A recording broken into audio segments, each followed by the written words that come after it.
Alright, so all this stuff you see in front of me is the hidden cost of installing a mini split. So let's talk through it for a second. So all the DIYers on YouTube, they do a great job installing all those mini splits and other devices. What they don't tell you is all the equipment you need. And most people don't have all this stuff because like things like this, you never have a need for it. Alright, so you need a drill. So I've got this Cobalt drill I bought about a year ago. It's been a great drill. You really need a drill with a handle on it because you're going to be drilling through a concrete wall. So if you see behind me up on the wall, I've got this hole right here. So I drilled that hole from the inside. So you got to drill through the sheetrock. Outside the sheetrock there's particle board. Then outside the particle board you have brick, if you have a brick wall, and you may have insulation in there. So you got to drill through that. So I bought a Spider brand hole saw, and when you get the hole saw you got to get the shaft separate from the saw. So the shaft is this piece. The round thing is the hole saw. So the shaft and the hole saw together were about $65. So that's part of your hidden cost. And I got the one that drills through brick. If you get one that just drills through wood, it may be a little bit cheaper, but together, the hole saw on this, $65. All right. The drill was about $125, I think, and it's been a great drill. Most people have a drill though. If you're going to wire it up yourself outside, you're going to have some Romex, some electrical cable, and not everybody uses Romex. This pack of Romex, 12 to $59. Then you're going to have some conduit, flexible conduit, $45. You need some gloves, $2 because you're going to be dealing with electricity, and if you're going to be drilling through brick, you really want to protect your hands. You need a tape measure, $15. You need Loctite because when you're going to put your copper lines together, they need to make an airtight, a really good solid connection so that you can keep a vacuum internally. $9. Let's see, you need a drill bit to drill through the hole because when I drill this hole up on my wall, before you use your main hole saw, you need to drill a pilot hole so the hole saw will have a guide where to go. So I got a Bosch brand drill bit right there. This drill bit I think is a 1/4 inch drill bit. I think I paid $18 for it. You need some of these because you're going to have to hold your internal unit up on the wall there. These are about $12 a package. Stud finder is about $15 to $18. What else we got? So when you put your copper lines on your unit outside, and so the indoor unit has copper lines that connect up to another copper line set outside. When you hook those together, you have to torque them just right. And when you put your main copper line, which is right here, onto your unit outside, you have to torque these connectors. So these connectors right there have to be torqued down just right. So if you don't have a torque wrench, $65 for a torque wrench. When you torque them down, you have to have something called a crow's foot. This is a crow's foot wrench. Let me show you how this works. And by the way, nobody has these except people who do AC work for a living. You never have a need for this. I do lots of do-it-yourself stuff. I've never had a need for one of these. But in this application you do. So to torque those down just right, you put it on your torque wrench, and that way you can torque it from the side. So that's how you hook up those copper lines. So this package of crow's feet, $59 at Lowe's. And I bought the cheap ones. I bought Craftsman, which is about the cheapest brand you can get. The really good ones are more like $129. You need something to make a hole in the wall, so I've got this. I already had this Irwin hole punch thing. So when you put your indoor unit on the wall, you have to actually hold up this piece of cardboard right here. You have to mark your lines. So what I do is I put it up and then I poke this through and mark my lines, just like that. All right, so this hole punch was about $8 or $9 at Lowe's, and I use that for a lot of stuff. When you put your hole in the wall, you're going to have to seal it from the inside and the outside. So you need some gap sealer, which is about $10 a can. Oh, and here's another thing. I watched about a dozen DIY videos before I attempted to do this myself. Several of those guys showed taking a 3-inch hole saw, drilling a hole through your wall, and then putting piece of 3-inch PVC through so that your lines have a smooth surface to go through going through your wall. That doesn't work. And the reason is a 3-inch hole saw, the outside diameter is 3 inches, but a 3-inch piece of PVC pipe, the inside diameter is 3 inches. So you can see on there, it says 3 inches. That 3 inches is the inside diameter. That's the type thing where if you don't do this all the time, if you don't have experience dealing with this, you don't know that. Most people never have to do this stuff. They don't know that. So if you add up all these tools and accessories and consumable stuff that I bought all together, it's a little over $300. So after you buy your $750 or $800 mini split unit, you're still going to pay $300 for some accessories and tools that you'll use one single time. My advice, hire someone to do it. If you can afford it, just hire someone to put in your mini split for you.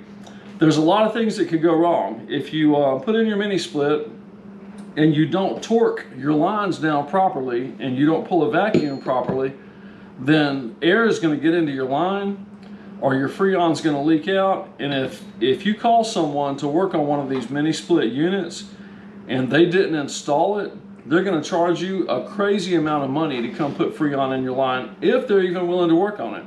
So I have another mini split unit which I needed freon in, and I called an air conditioning company locally to put it in. They would not touch it because it was a Chinese brand that I bought off Walmart or Amazon or somewhere. I put it in myself. They wouldn't even work on it. They wouldn't even fill it with freon for me.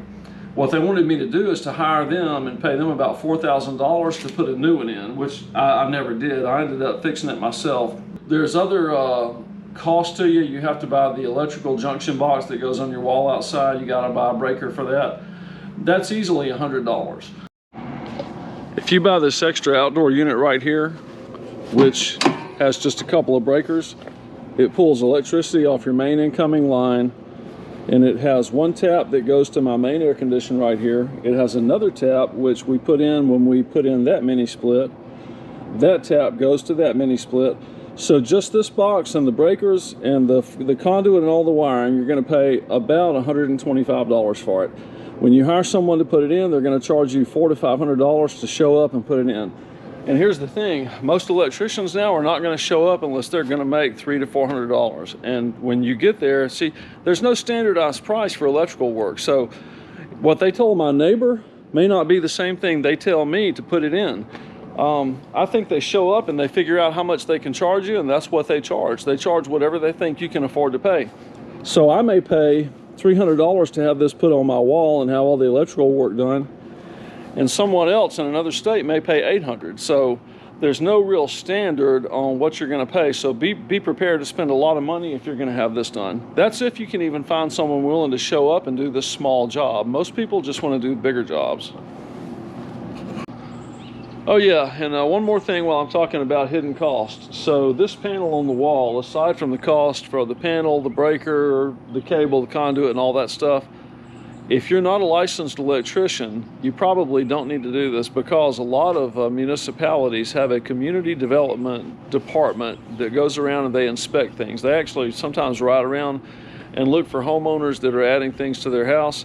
And if they find out that you've installed this and you're not a licensed electrician, you could get a fine for it. And they can also make you buy a permit to do it. And if they find you've done it without a permit, they can compel you to hire an electrician to remove it, get a permit, and then do it right.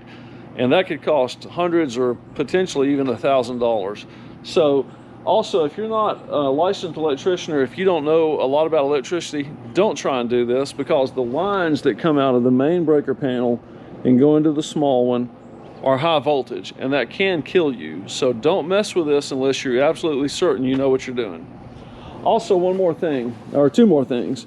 You see I've got a mini split here, which right now is not working. It's got a pipe right there. So when I put that pipe up, my HOA saw the mini split and came around and took a picture, and they sent me a $100 fine for it. Well, I got out of paying the fine because I said, hey, that pipe, they didn't like that pipe. That pipe's what they wanted to fine me for. They said that pipe doesn't look good on the side of your house. That's how they put it. Well, I said that pipe looks identical to that pipe, which was approved by my electrician and community development department. So I got the HOA to agree not to fine me for that pipe. But When I'm putting in this mini split for my garage, the pipes are going to come out of the wall right there. I can't leave those pipes bare coming down the side of the wall. So I had to go buy this piece of gutter pipe, which I'm going to put against the wall. And I got this brown color because the brown color matches the trim on my house. Anyhow, I'm going to run that down the wall. So this, $25. Then you have to get an elbow to put on it and some mounting brackets, which are another $10 to $12. So that's even more of the hidden cost of doing this sort of project on your own. Okay, here's my final thoughts on doing a mini split installation. So putting a mini split like that on your wall looks easy. All the YouTubers gloss over all the details. They make it look really simple. They leave out things like you have to get a permit sometimes, depending on where you live. You know, if you wire up electricity and you touch the wrong thing, it could kill you. So there's a lot that goes into it that they gloss over. If you've never done this before, my advice is go watch 25 or 30 videos and then hire someone to do it. Don't do it yourself. If you insist on doing it yourself, find someone else who's doing it or go somewhere and take a class. Learn how to do it before you get into it, because you have to have the tools. You got to have all these other things which I've shown you are hidden costs. There's things like this. If you've never drilled a hole in a brick wall before, that's difficult to do, and it takes about 30 minutes, or it did, to go through my wall. If you don't know how to deal with electricity, you have to understand how that works. You have to have a multimeter. You got to know how to use it. If you don't know how to put copper fittings together, or if you don't know how to pull a vacuum, or you don't have a vacuum pump, again, that's another hidden cost. All these things mount up, and your cost could quickly run out of control. Most people do these jobs on the weekend, and if you get into trouble and you try and call an electrician, or you try and call an air conditioning person on the weekend, they're not going to show up, especially during the summer. I've called a couple of electricians and a couple of air conditioning people who work for my neighborhood, people I know fairly well. You know, they told me they're going to charge $150 to $175 an hour, and I'm in central Mississippi. That's what they're going to charge to show up on a Saturday. A lot of them have a minimum 2-hour charge. So if you get into this and you break your unit or you do something wrong, you're going to spend $300 to $400 on a weekend having them show up, and on the weekend they may not be able to get spare parts to fix it. So be prepared. Maybe make a spreadsheet of all the parts and supplies you need, all your costs, so that you limit your trips to the hardware store, or you control other unforeseen factors. And making those lists will help you understand what things you haven't thought about. So just be prepared. I'm not trying to talk you out of doing it. I'm trying to talk you out of doing it unprepared. So my advice, if you've never done this before, just hire someone to do it. You're going to come out a lot better off.